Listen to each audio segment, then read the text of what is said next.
Welcome. I know it's been long, so sorry for that. And in this video, we discuss the phrasal verbs, which most native speakers use all the time. And what are phrasal verbs and how you can use them and how to use them in your speaking English, in your writing, and your conversation, which I will discuss in this video with examples. So the first thing, when you Google search the phrasal verbs, the term phrasal verbs, you actually see this definition on Google, which is an idiomatic phrase consisting of a verb and another element, typically an adverb, as in breakdown, you understand, or a preposition. For example, we see to, or a combination of both, such as look down on. And you can see definition of the meaning of the phrasal verbs there. Now, this means that a phrasal verb consists of an adverb or a verb and either an adverb or a preposition, or sometimes as in look down on, a combination of both. So now you can see the breakdown here. We see an adverb and a verb and an adverb. Sorry, that's an adverb, not an adverb. And the C2, we see a verb combined with a preposition. That means it's a phrasal verb. And the next one we see look down on, which consists of a verb, an adverb, and a preposition. If you try checking the definition from Grammarly, you probably see there's one more additional thing for us to actually note here, and that is it is completely new verbs. You understand? Because it is a completely new verb. You understand?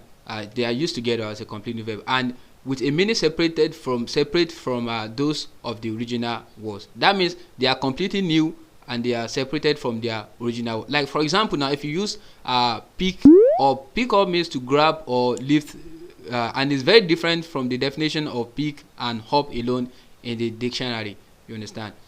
And the Ginger software wrote this, that they are normal verbs. You understand? When we use phrasal verbs, you use them like normal verbs in a sentence, regardless of if it is a regular or irregular verbs. You understand?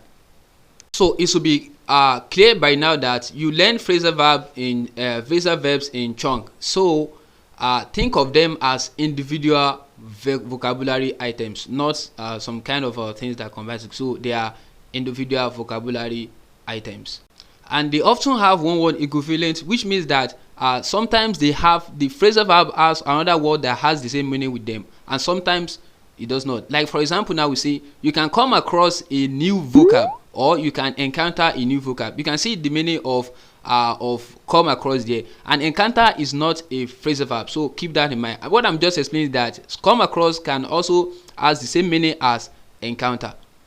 And why are phrasal verbs important? Now I said earlier on that most native speakers use them, but why are they so important? The first thing is that they are extremely common in informal English. You understand?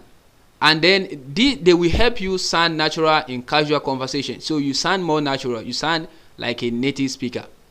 And you will also see or need to use them in more formal context. You are writing a message to a president or such some kind of a conversation. And because native speakers use phrasal verbs all the time, learning them will make you become a native speaker. So hooray, and that's it. Now that you have understand some little bit things about phrasal verbs, what are the meanings? Because sometimes there are some kind of metaphoric meaning. Oh, metaphoric sounds really cool. We have most phrasal verbs have more than one meaning. You understand? So if you ask you a phrasal verb, don't be confused when someone uses this different meaning with it. Phrasal verbs have more than one meaning, and even though their basic meaning relate to physical action, like some kind of phrasal verb that deal with action, most of the phrasal verbs deal with action, because we have an action verbs used and combines them, as I've told you earlier on.